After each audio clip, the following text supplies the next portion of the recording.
Semoga di momen yang indah ini kebersamaan kita Indonesia jauh lebih berharga daripada kasakusuk yang terjadi. Dan untuk itu kalau berkenan saya pegang tangan Pak JK, saya cium tangan ini sebagai tanda kepada umat muslim, saya memohon maaf sekali lagi. Pendeta Gilbert Lumondong menyampaikan permohonan maaf kepada seluruh masyarakat Indonesia atas kegaduhan yang terjadi di media sosial akibat ceramahnya yang menyinggung soal salat dan zakat dalam Islam. Permohonan maaf itu disampaikan Gilbert usai bertemu dengan Ketua Dewan Masjid Indonesia sekaligus Wakil Presiden Republik Indonesia ke-10 dan 12 Yusuf Kala di kediamannya di kawasan Jakarta Selatan. Dengan segala kerendahan hati meminta maaf karena kegaduhan yang ada, kata beliau. Pendeta Gilbert menjelaskan video ceramahnya yang viral di media sosial dan menimbulkan kegaduhan itu tidak memuat penjelasan yang lengkap karena telah dipotong-potong. Ia mengaku tak bermaksud untuk mengolok-olok umat Islam melalui ceramahnya tersebut. Penjelasan yang lengkap sebetulnya itu sebagai autokritik umat Kristiani yang kurang bersyukur, di mana ibadah orang muslim misalnya cukup berat. Kenapa? Karena sehari 5 kali. Kita orang Kristen seminggu sekali. Udah itu seminggu sekali juga duduknya santai-santai. Imbuhnya. Kita tuh kadang-kala kurang bersyukur. Kristen tuh enak loh. Ibadahnya cuma seminggu sekali. Saudara sepupu kita 5 kali. Pendeta Gilbert mengatakan sebenarnya ceramah yang dirinya sampaikan bukan untuk khalayak umum, namun diperuntukkan untuk jemaat internal. Tetapi karena jemaat kita ada 2, ada jemaat gereja dan ada jemaat online, otomatis ada di YouTube kami. Tetapi ada tulisan ibadah minggu, karena itu sama sekali tidak dimaksudkan untuk umum, ujar Pendeta Gilbert. Kita mengapresiasi apa yang dilakukan oleh Pendeta Gilbert Lumondong yang dengan kerendahan hati melakukan permintaan maaf dan klarifikasi terhadap hal tersebut. Namun hal ini harusnya menjadi pelajaran bagi beliau dan juga bagi semua penceramah keagamaan agar hati-hati, tidak perlu membandingkan atau menyinggung agama yang lain. Untuk itu, marilah kita kembali belajar tentang surat edaran dari Menteri Agama tentang pedoman ceramah keagamaan. Berikut ini surat edarannya. Surat Edaran Menteri Agama Republik Indonesia nomor SE 09 tahun 2023 tentang pedoman ceramah keagamaan. Latar belakang bahwa kerukunan umat beragama merupakan bagian dari kerukunan nasional yang perlu dijaga untuk meningkatkan persatuan dan kesatuan bangsa sebagai modal dasar pembangunan nasional yang berkelanjutan. 2. Bahwa untuk mewujudkan kerukunan umat beragama, penceramah agama memegang peranan sangat penting dalam menjaga persatuan dan kesatuan, meningkatkan produktivitas bangsa, merawat kerukunan umat beragama, dan memelihara kesucian rumah ibadat. Bahwa berdasarkan pertimbangan sebagaimana dimaksud pada angka 1 dan angka 2, perlu menetapkan surat edaran Menteri Agama tentang pedoman ceramah keagamaan. B. Maksud dan tujuan. Surat edaran ini dimaksudkan dan bertujuan sebagai panduan bagi 1. Penceramah agama dalam memberikan ceramah keagamaan, dan 2. Pengurus dan pengelola rumah ibadat dalam memfasilitasi pelaksanaan ceramah keagamaan. C. Ruang lingkup. Surat edaran ini mengatur ketentuan mengenai panduan ceramah keagamaan. D. Dasar. 1. Keputusan Menteri Agama nomor 70 tahun 1978 tentang pedoman penyiaran agama. 2. Keputusan bersama Menteri Agama dan Menteri Dalam Negeri Agama dan bantuan luar negeri kepada lembaga keagamaan di Indonesia. Ketentuan. 1. Penceramah memiliki A. Pengetahuan dan pemahaman keagamaan yang moderat. B. sikap toleransi serta menjunjung tinggi harkat dan martabat kemanusiaan. C.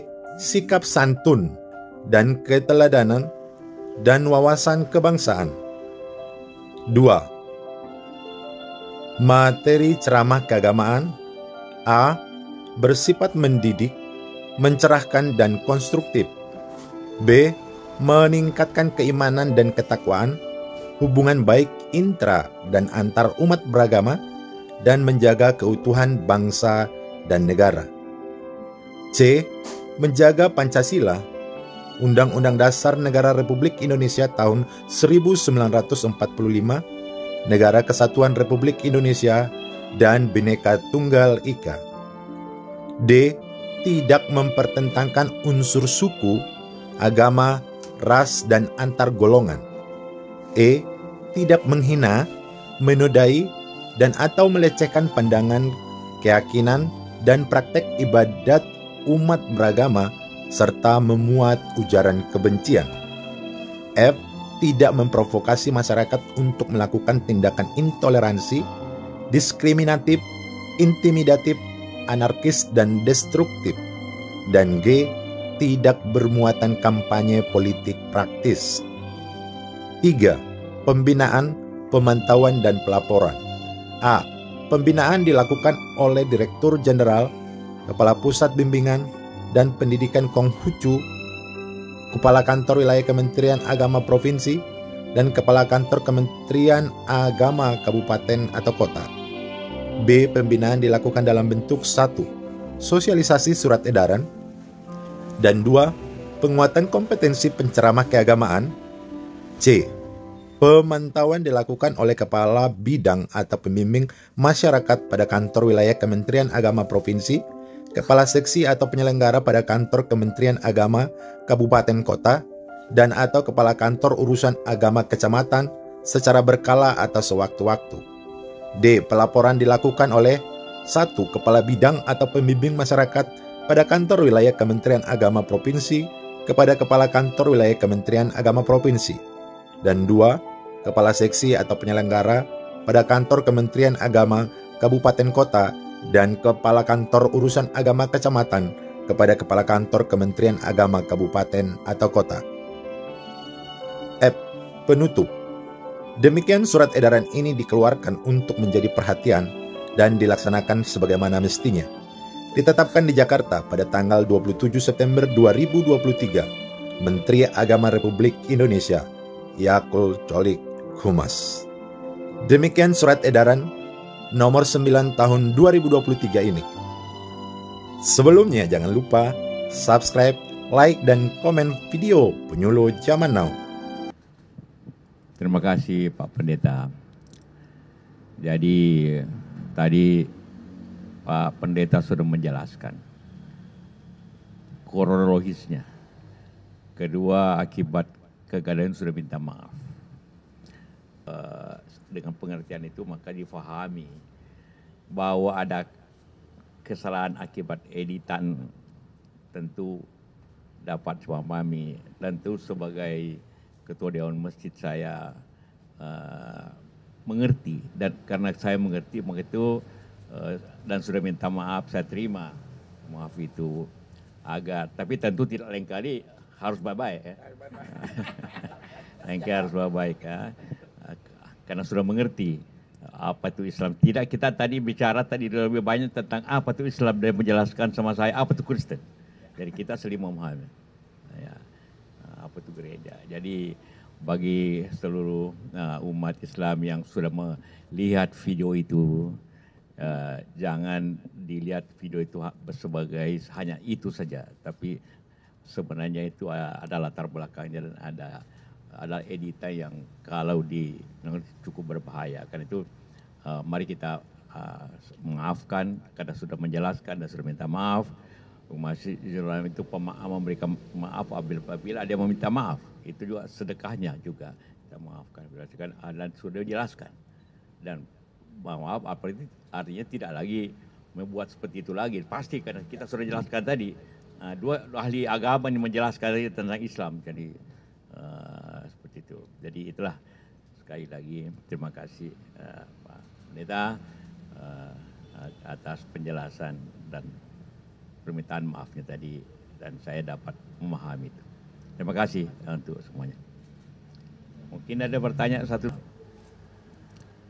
Apabila ada emosi karena kesalahpahaman ataupun karena marah soal agama, itu akibatnya sangat berbahaya. Saya melihat sendiri apa yang terjadi di Poso, apa yang terjadi di Ambon. Ribuan orang dipotong lehernya, dibunuh dengan dengan sadar, karena salah pengertian tentang konflik masing-masing. Jadi sangat berbahaya. Saya melihat konflik agama begitu di dunia juga bahaya. Karena itu janganlah sebelum meluas kita harus selesaikan, padamkan. Tadi minta maaf. Kita harus terima.